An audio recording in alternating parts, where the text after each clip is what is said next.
Hello అందరికీ. Welcome to Bhavi's kitchen. Badusha అంటే ఇష్టపడే వాళ్ళు చాలామంది ఉంటారు. సింపుల్‌గా బాదుషాని లోపల జ్యూసీగా, బయట క్రిస్పీగా ఎలా చేయాలో నేను ఈ వీడియోలో చూపిస్తాను.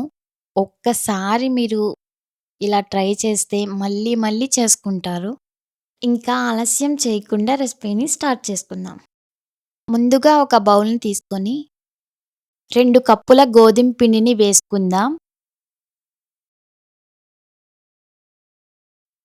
చిటికెడు వంట సోడా, అలాగే 2 స్పూన్ల ఘీ,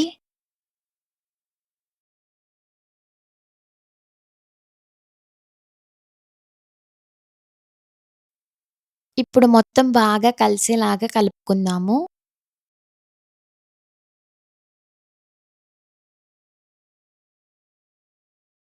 మధ్య మధ్యలో వాటర్‌ని యూజ్ చేస్తూ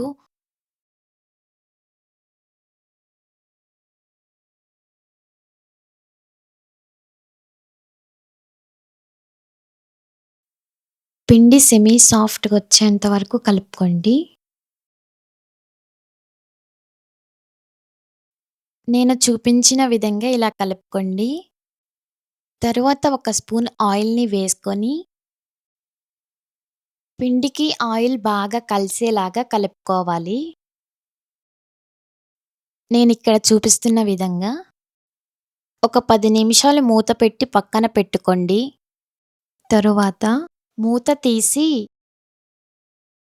కొంచెం పిండిని తీసుకొని నేను వీడియోలో చూపిస్తున్న విధంగా బాదుషాల్ని ఇలా తయారు చేసుకోండి.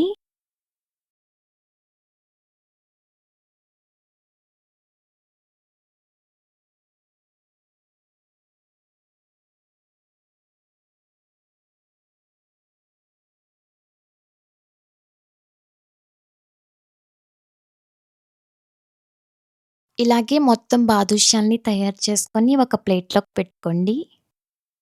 స్టవ్ వెలిగించుకొని ఒక కడాయిలో ఆయిల్‌ని పోసుకొని ఆయిల్ వేడెక్కడానికి టైం పడతది కాబట్టి ఇప్పుడు మనం పంచదార పాకాన్ని తయారు చేసుకుందాం. ముందుగా ఒక బౌల్‌ని తీసుకొని అందులో ఒక కప్ పంచదారని వేసుకోవాలి. తరువాత అదే కప్పుతో వాటర్‌ని పోసుకొని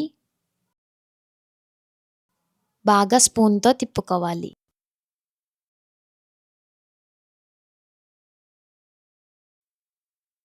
పాకాన్ని బాగా కలుపుకోండి. పాకం మనకు లైట్ తీగ పాకంలాగా రావాలి. తరువాత స్టవ్ ఆఫ్ చేసుకొని యాలకుల్ని చితక్కొట్టి అందులో వేసుకొని మొత్తం బాగా కలిసేలాగా కలుపుకోండి. తర్వాత మూత పెట్టి పక్కన పెట్టుకోండి. ఆయిల్ వేడెక్కాక ముందుగా తయారు చేసుకున్న బాదుషాల్ని నేను చూపిస్తున్న విధంగా ఒకటి తర్వాత ఒకటి వేసుకోండి.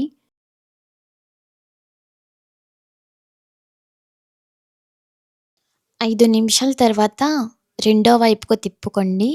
బాదుషాల్ని మాడకుండా మధ్య మధ్యలో తిప్పుతూ బాగా ఉడికించుకోండి.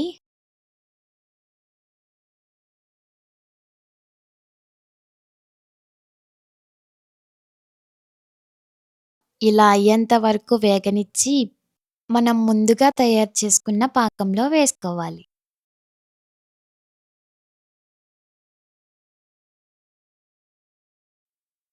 10 నిమిషాలు పాకంలో ఉంచి ఒకసారి మొత్తం బాగా కలుపుకోండి. అంతేనండి. అందరికీ ఇష్టమైన బాదుషా రెడీ. వెళ్ళే ముందు సబ్స్క్రైబ్ చేసుకోవడం మర్చిపోకండి. Thank you for watching.